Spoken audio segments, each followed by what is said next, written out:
I'm also an entrepreneur, and I also have a organization which I've helped that I help single mom, like in a third world country. I supply feminine products to them, as well as like children. I will supply school books with my own money and some donations also too. And I just look. I love life. So now you said you're an entrepreneur, and so Yeah. you provide, what is it that you provide for women? Feminine products for women that are incarcerated in the third world country, as far as Haiti. So far, I've been to Haiti because that's my hometown. Mm-hmm. I started with Haiti, and my next goal is to go to another place, another island to help out with, especially with the women that are incarcerated. Some of them are there for petty reasons, and some of them are there for felony. But my goal is, a lot of them don't have like the products the necessities that we have here in the United States. So my goal is to supply as much as I can to them. That is so incredible. Because you're from Haiti, right? Right. And I'm so from Haiti, grew up in New Jersey. I migrated to the United States around when I was at the age of 10. And I've been there since then. And so I think that's awesome that you actually give back to where you came from, because you understand the need that's actually there. And so in conversations that you and I had, that's how this book actually flourished. That's how this book actually came to light, was your experiences in that transition.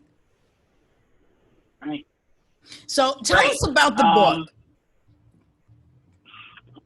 The book is about me, transitioning from Haiti to America, and wanted a normal life as a young girl, a 10-year-old girl, and the thing that I got from it was like, oh my gosh, it's more of a culture shock, but the difference that I was trying that I made. I'm sorry, I'm a little bit nervous. That's right. That's okay. The transition part, like it was like the transitioning part was more like a wow. Really, what I was fed in Haiti by my surrogate aunt was totally different that I got from when I actually came and lived in the United States. And from the age of 10 and until I would say till 16, it was like everything was wrong. So I was looking for. I didn't have my mom in Haiti. I had a surrogate mom. I was looking for that type of relationship with her when I came up to the United States. I was looking for the love that I was told that she was so nurturing and stuff like that. And not only that too, and not only with my mom, but with other people too, with my father, and friendships and stuff like that. I was looking to be loved, to be normal, like a normal kid, but it was totally different from what I've expected. You said you even went through a series of bullying. Yes, my first bullying that I've not, when I was in Haiti, I did not get bullied as much as I did when I came to the United States. My first time encountered bullying was the day my plane ride. That's when, like, wow. And at the time, I didn't speak any English. It was by two Caucasian children, and then I couldn't express myself because of the fact that I didn't speak English. Mm-hmm. So that was my first encounter with bullying. And from then on, it just kept going and going and going. It's just like a cloud that was on top of my head for the period of the day that I landed to America until like when I was done with high school. So it was like, oh my gosh, it was just, it kept going and going and going. Just the fact that I was a Haitian. I'm Haitian, I meant to say. And back in the days, they used to call us booty scratchers and stuff like that. And they used to bully us a lot just because we was Haitian. So it was hard. It was hard. So this book, Eni, actually came from your experiences of crossing over from Haiti to America.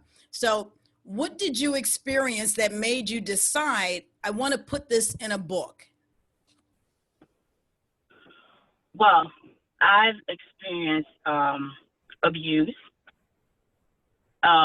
bullied from people that I've mostly loved. I've experienced like abandonment, and I've experienced there was a lot of challenges that I've been through throughout the little time, throughout the time that from Haiti to to now, I would say to now. It's better now, but I've been through a lot, like as far as like homeless, man, you name it. Abandonment, like I said, neglect from people that I thought that really did care about me, especially in my culture, the Haitian culture. The older generation, they really don't show love. And I was looking for that love, and I went to look for it in another place, and I got hurt from that. And that's what the book is mostly about. It's about fear, it's about love, it's about neglect, it's about abandonment, you know? So, and I feel like people can relate to my story because there's a lot of like young ladies and young men too. They're been abused mentally, physically, and emotionally. My part was more of a emotional and physical thing, and sexually too. Also, not my part, but some of the people go through that, and I feel like that by sharing my story, maybe I can help someone, you know, be like, oh yeah, she's been through that and she got over it. She did this. Okay, I think life will be better for me. Life will be better for me. That's my story. My story is to share the story that I've been through as a young girl, and up till my, you know, late 20s, and then that I made it. I'm not there yet where I want to be, but I'm getting there. It's there. It's a process. I'm getting there. And it is a process, but I love what you said, because I too believe that when people hear other people's stories and they realize that they're not alone, then they no longer have to hide in the dark, or they no longer have to be silent, thinking that no one is going to care or no one is going to help me. You know, so they can now feel as though they can speak up and that they can get through it just from your experiences. So I applaud you for putting that rawness into a novel that you are just allowing everyone into your life. Right. And so that's a great thing. I have to ask you this. Where did you come up with the title Black Amethyst? Black Amethyst. Oh my gosh. Amethyst is a beautiful stone that I fell in love with since I was a young girl. Ever since I laid eyes on that amethyst stone, I was like, wow, this is beautiful. This is part of me. The reason why I titled the name Black Amethyst is because due to the fact that the amethyst is a stone that draws you in, and that's how I kind of related to my life. My life is not flashy or anything, but once you get to know me, it will draw you in. You'll be like, wow, this is what's going on. This is, oh, wow. So I feel like amethyst and you know, it's the same with amethyst. When you look at amethyst, you're like, wow, it's a beautiful stone. It's not flashy, but we're like, oh, wow, it's pretty, you know? You want to know more about the song. You want to know more about my life. That's how I come about with Amethyst, Black Amethyst. That is incredible. I love that concept of seeing yourself in some other form that people can appreciate. And, you know, when you see certain things, you have a tendency to just look at it as it is versus looking a little deeper and seeing, you know, what other meaning, what other meaning does it have? So now, you came to America, and you are now you are, what, 20, 30 years later, let's just say, you know, years later.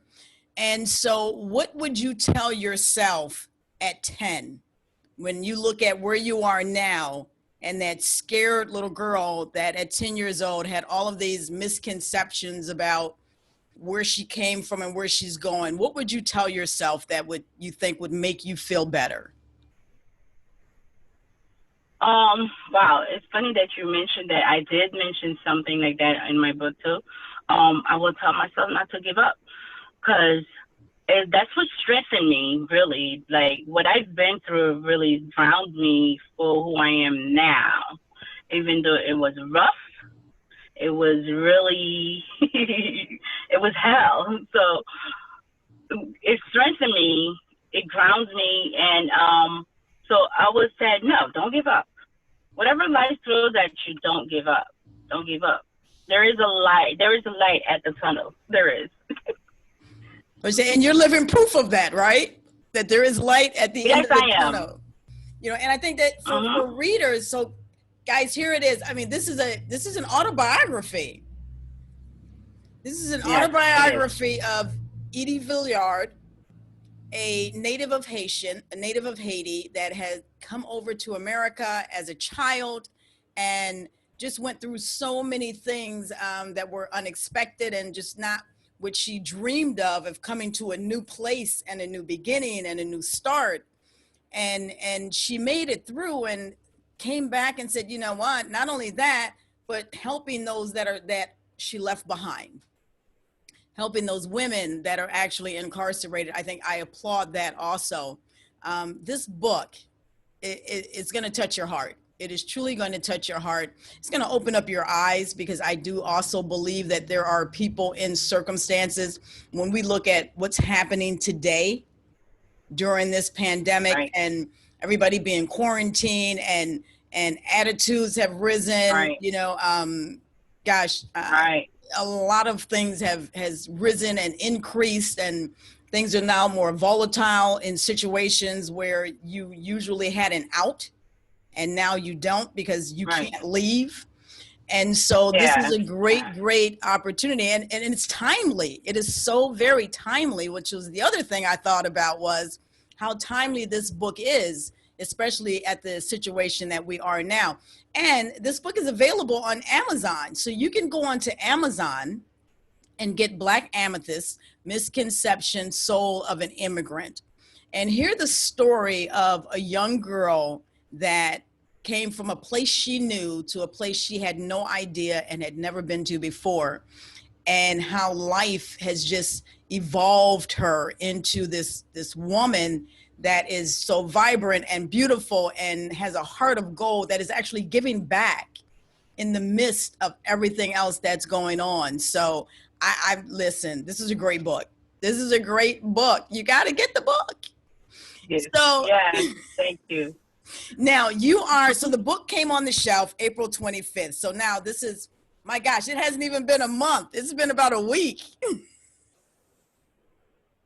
It's been about a week. Yeah. So you talking about a new author. She is spanking new. Yes. Yes, I'm brand new. There you go. But you know what? Which is so great about this forum is that it is to introduce new authors to you guys. It's to introduce new authors to you. It's to introduce you to a new story that you might not have heard of. It's to introduce you to something that, you know, is going to help you, something that will entertain you, something that will just, you know, give you an eye into someone else's world that you might not have been able to enter. And so that's what I love about the Author's Lane is just that. And you never know who's going to be on the show. And I am so excited that you said yes to be able to join us and share this with us. So I have a question. How long did it take you to write this book? Oh, wow. Wow. I've been journaling for a while, and I decided to put the book together in 2011. That's when I started to really okay, this is it. I need to start writing a book, writing about my life, tell my story. I need to tell my story. Mm-hmm. So it all started around 2011. And we're here today. Oh my God, 2020. 2020. That is a labor of love. That is truly a labor of love. Well, yes. I'm so excited for you to have shared this book with us today, Edie. I am going to, in the comments, I'm going to put the name of the book, the author, and how you can get it on Amazon. And here's a question that I always ask authors is about getting a review. Now, your book is fresh on the shelf, so I am sure you would love for somebody to give you a review and share with you what the book did for them, how it touched them. How do you feel about that? Oh, reviews they're good. It kind of shapes you to help you understand more. For me I'm planning to write another book. How to set the tone for another book. So reviews are good, whether it's good or bad. It's good. It strengthens you. It's a strength. It's a form of strength, I would say, for reviews. And I love reviews. Give me some reviews, whether it's good or bad. I would like to know. That's how I will learn how to better myself the next time. So, yes, reviews are awesome. There you go, guys. So not only get the book on Amazon, but once you read it, write a review for Edie. Let her know how you felt about the book.